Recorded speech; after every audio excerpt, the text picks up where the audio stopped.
bem-vindos à Rebelião Estelar, meu nome é Fernando, e afinal de contas, a Disney estragou Star Wars? Desde a compra da Lucasfilm pela Disney, lá em 2012, a saga mantém um trajeto parecido com uma montanha-russa, né? Projetos excelentes, dignos de vergonha alheia, projetos bons, ruins. Vamos falar um pouco da trajetória da Disney até os 3 próximos projetos, né, para os filmes que estão por vir e entender melhor esse panorama.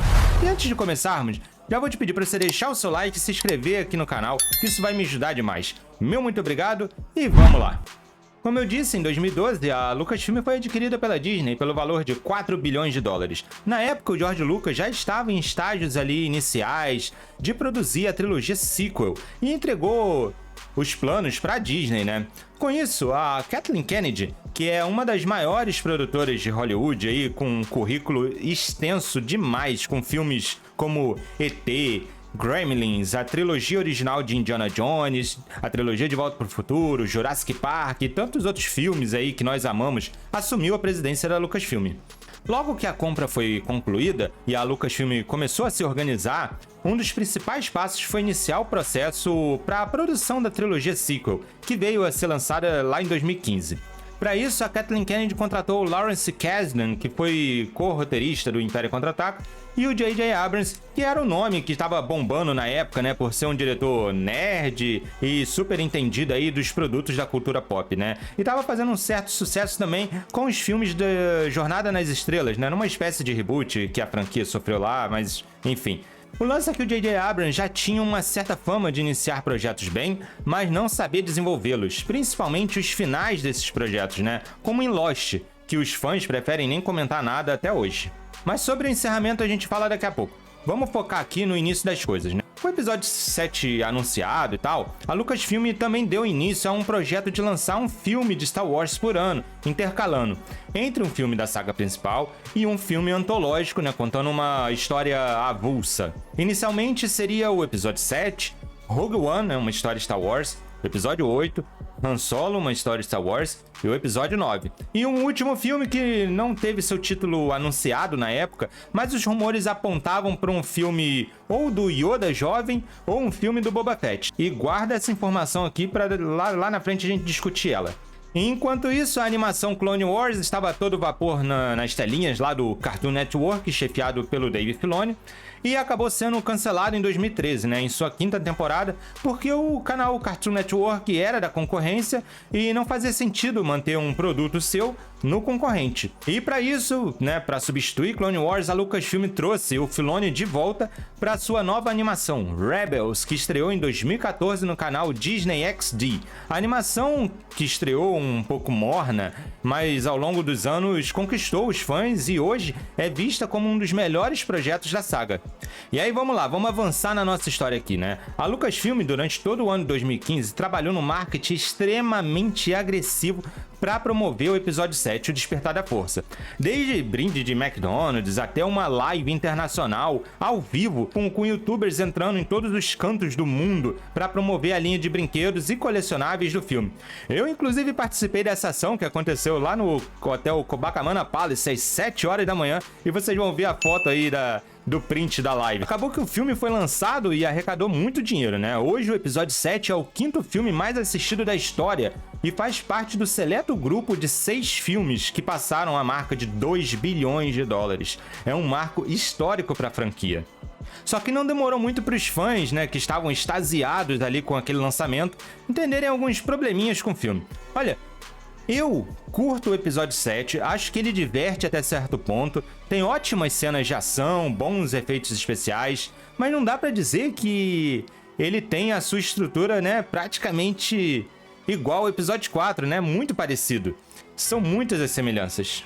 Beleza, e a relação aqui começa a ficar meio dividida, mas ainda não estremecida, né? Muitos fãs na época estavam animados ainda, né? Mas alguns não ficaram tão satisfeitos, começaram a botar um pé pra trás com essa questão toda da estrutura do filme, né? Como se fosse um reboot da saga.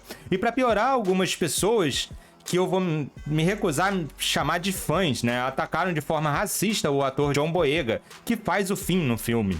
Bom, com as coisas meio conturbadas, a gente chega ao fim de 2016 com o lançamento de Rogue One, um filme destacado aí da saga principal, que foi dirigido pelo Gareth Edwards, né, responsável lá pelo filme do Godzilla. Os fãs foram uma loucura, né, no cinema quando viram a cena final do Vader, né, e muitos choraram com a Leia. Ainda mais que a Carrie Fisher veio a falecer pouco mais de 10 dias depois do lançamento desse filme. Muitos fãs voltaram pra rever o filme, né, e se emocionaram demais ao ver de novo a Princesa Leia ali, mesmo que digitalmente. Olha, só de falar eu já tô todo arrepiado. E aí chegamos em 2017, né, ano do episódio 8. Mas não é dele que eu vou falar agora. Na realidade, nessa época já estavam acontecendo as filmagens do próximo filme da antologia da saga, Han Solo. Esse projeto sofreu demais, porque os co-diretores originais, o Phil Lord e o Chris Miller, foram demitidos, né, pela Lucasfilm por causa de diferenças criativas. Dias depois, o Ron Howard ele foi contratado para terminar o filme e rumores já rondavam a internet ali dizendo que o roteiro não estava bom, que era praticamente ali não lançável, né? E para piorar a situação, o ator Alden Ehrenreich estava lutando para acertar a sua personificação de Han Solo, né? Dizem aí que até um professor de atuação foi contratado na época. Bom, e agora sim, no episódio 8, o seu lançamento foi em dezembro, né? E mais uma vez a bilheteria passou da casa de $1 bilhão. Mas dessa vez o filme quebrou completamente os fãs. De um lado, estavam os fãs já revoltados com os rumos da trilogia sequel, né? Junto deles estavam aí algumas poucas pessoas mais barulhentas que surfaram nesse barulho dos fãs que não estavam gostando do rumo da saga, né? Pra fazer ataques à atriz que fez a Rose, né? E até o John Boyega, né? Que fez o Finn, com insultos racistas e xenófobos. Mas a gente precisa separar essas pessoas dos verdadeiros fãs que não gostaram dos filmes de verdade, né? Por motivos técnicos, tá? E do outro lado, estavam os fãs que gostaram do episódio 8, né? Eu curti o episódio 8, sim, né? Me surpreendeu ali com uma narrativa diferente, né? Trouxe realmente uma novidade pra saga. Mas respeito todos aí que não gostaram do filme e entendo que tem seus problemas.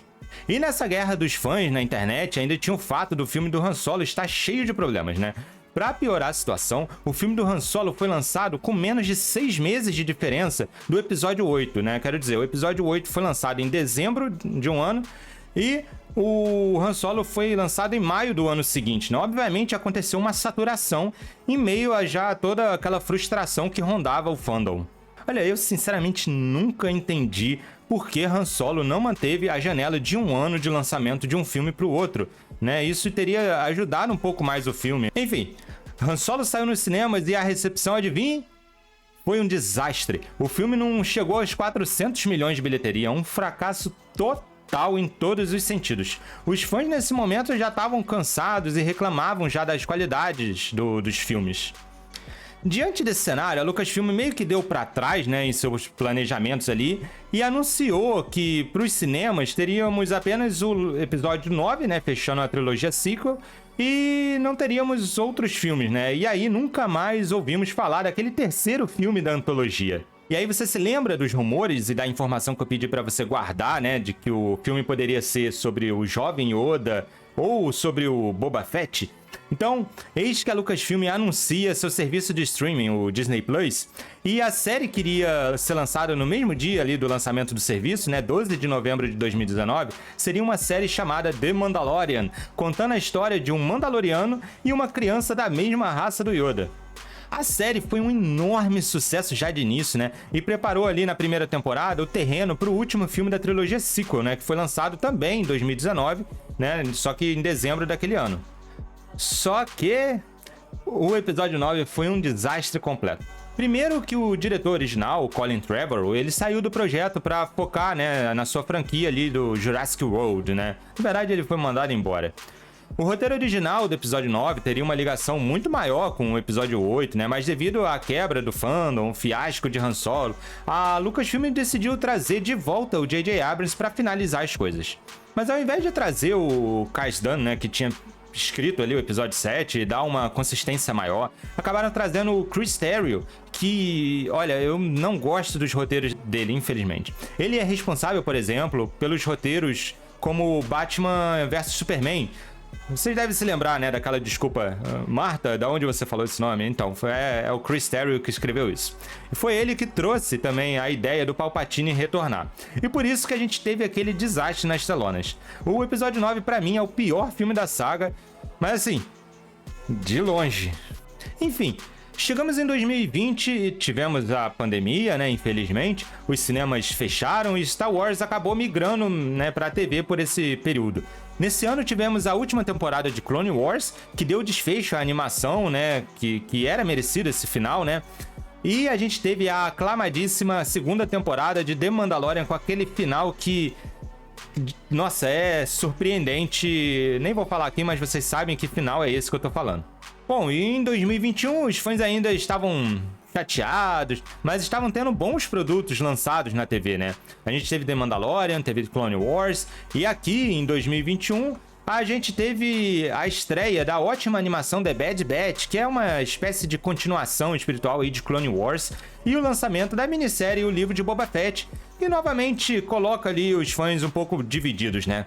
Eu sinceramente adorei a série, gostei muito do fato deles trazerem toda a cultura do povo, né, Tusken Raiden e tudo mais, só não gostei muito daquelas motos meio Power Rangers. E aí, ano passado, 2022, tivemos o lançamento da série, mais aguardada pelos fãs aí, Obi-Wan Kenobi, né, e sua estreia marcou um recorde histórico de pessoas assistindo simultaneamente no Disney Plus. Essa série foi recebida de forma geral, assim, meio morna, porque não era bem o que alguns fãs esperavam, mas no geral ela fez um certo sucesso. Além disso, tivemos Andor, né, que começou devagar ali, até o quarto episódio é meio devagar as coisas ali, mas depois a série desanda e é, ó, sensacional.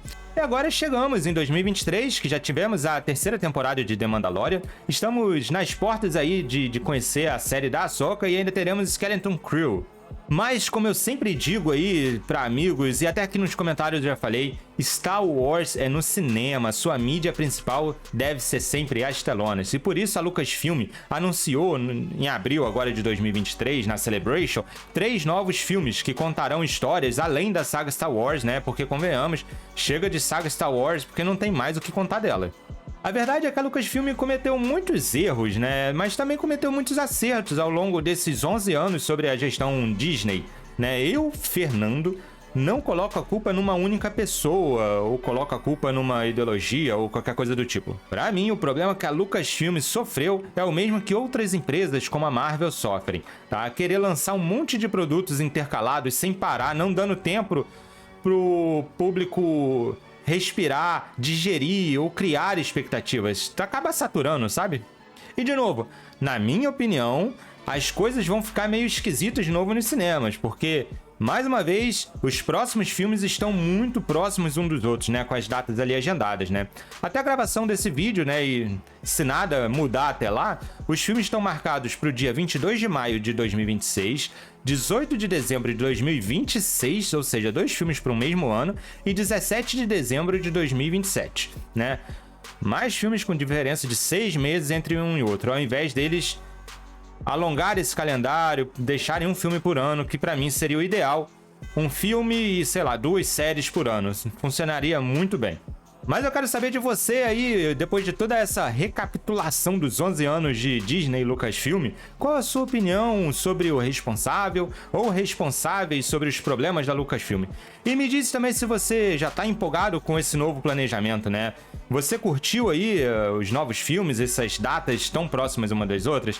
E quais são os projetos que você curtiu mais aí nesses anos? Deixa aí nos comentários. Aproveita para curtir o vídeo se você ainda não fez e se inscrever no canal. Meu muito obrigado por chegar até aqui. Valeu e falou!